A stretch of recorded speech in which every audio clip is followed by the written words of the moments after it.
और हरियाणा के भिवानी में इंटरनेट सेवाएं बंद कर दी गई हैं। मनीषा हत्याकांड में प्रशासन का बड़ा फैसला ये है, एहतियात के लिए 24 घंटे के लिए इंटरनेट सेवाएं बंद है।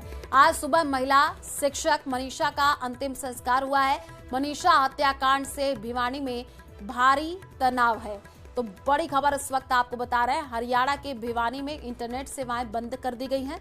मनीषा हत्याकांड में प्रशासन का ये बड़ा फैसला है, एहतियात के लिए 24 घंटे के लिए इंटरनेट सेवाएं बंद है। और आज सुबह महिला शिक्षक मनीषा का अंतिम संस्कार हुआ है और मनीषा हत्याकांड से भिवानी में भारी तनाव है।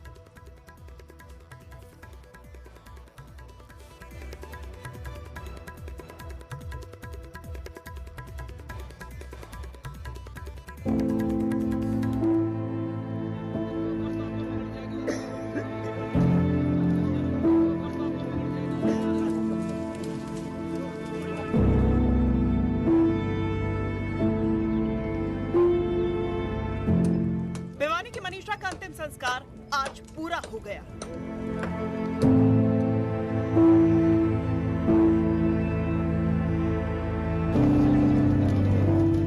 बेटी के लिए न्याय की मांग कर रहे परिवार ने लंबे संघर्ष के बाद बेटी को मुखाग्नि दी।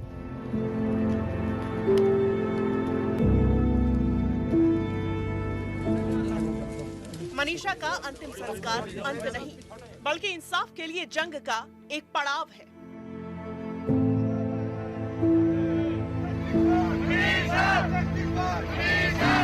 तीसरी बार एम्स में पोस्टमार्टम कराने के बाद भिवानी की रहने वाली स्कूल टीचर मनीषा का उनके परिवार ने 10वें दिन अंतिम संस्कार कर दिया, इस उम्मीद से कि उनकी बेटी को सीबीआई इंसाफ दिलाएगी। मनीषा को उनके छोटे भाई नितेश ने मुखाग्नि दी।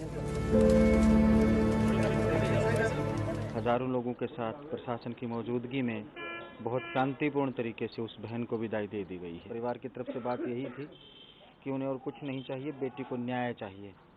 और उस बेटी को न्याय के लिए सरकार ने सबसे बड़ी एजेंसी को ये जांच सौंप दी है। मनीषा के अंतिम संस्कार के लिए उनका परिवार बुधवार को शाम करीब 6 बजे राजी हुआ था।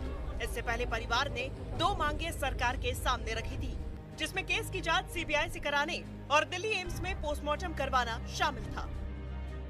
और उनकी दोनों मांगों को हरियाणा सरकार ने मान लिया था और इसकी जानकारी खुद सीएम नायब सिंह सैनी ने एक्स पर दी थी।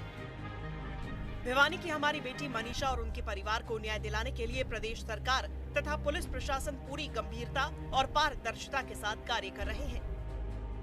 मैं स्वयं लगातार इस मामले की रिपोर्ट ले रहा हूँ। परिवार की मांग के आधार पर हरियाणा सरकार निष्पक्ष जांच के लिए इस केस को सीबीआई को सौंपने जा रही है। इस मामले में पूरा न्याय किया जाएगा। मनीषा हत्याकांड में भिवानी के एसपी मनबीर सिंह भी हटा दिए गए और लोहारू थाने के प्रभारी समेत 6 पुलिस कर्मियों को भी सस्पेंड कर दिया गया, क्योंकि इन पुलिस कर्मियों पर शुरू से इस मामले में लापरवाही बरतने के आरोप थे। और जब मनीषा का शव मिला तब भी मामले को उलझाने के आरोप लगे और पुलिस की इन्हीं हरकतों की वजह से लोगों का गुस्सा फूट पड़ा, जो पूरे 10 दिनों तक भिवानी प्रशासन के लिए चुनौती बन गया। दरअसल मनीषा 11 अगस्त को लापता हुई थी, लेकिन पुलिस ने केस दर्ज नहीं किया। 13 अगस्त को मनीषा का शव सिंघानी गांव में खेतों में मिला था। मनीषा की गला रेतकर हत्या की गई थी और शव की हालत बेहद खराब थी। गर्दन के पास की खाल और हड्डियां भी गायब थी। रेप की आशंका के लिए स्लाइड सैंपल फॉरेंसिक लैब भेजे गए। 18 अगस्त को पुलिस ने दावा किया कि मनीषा ने आत्महत्या की और कीटनाशक खरीदकर खाया है। सुसाइड नोट भी वायरल हो गया। आईजी ने कहा कि बैग के पास से सुसाइड नोट मिला है। पुलिस अभी तक मनीषा का मोबाइल और कीटनाशक बोतल भी बरामद नहीं कर पाई। जहां पुलिस ने सुसाइड लेटर का दावा किया, तो वहीं मनीषा के पिता ने दावा किया कि वो इंग्लिश में लेटर नहीं लिख सकती है।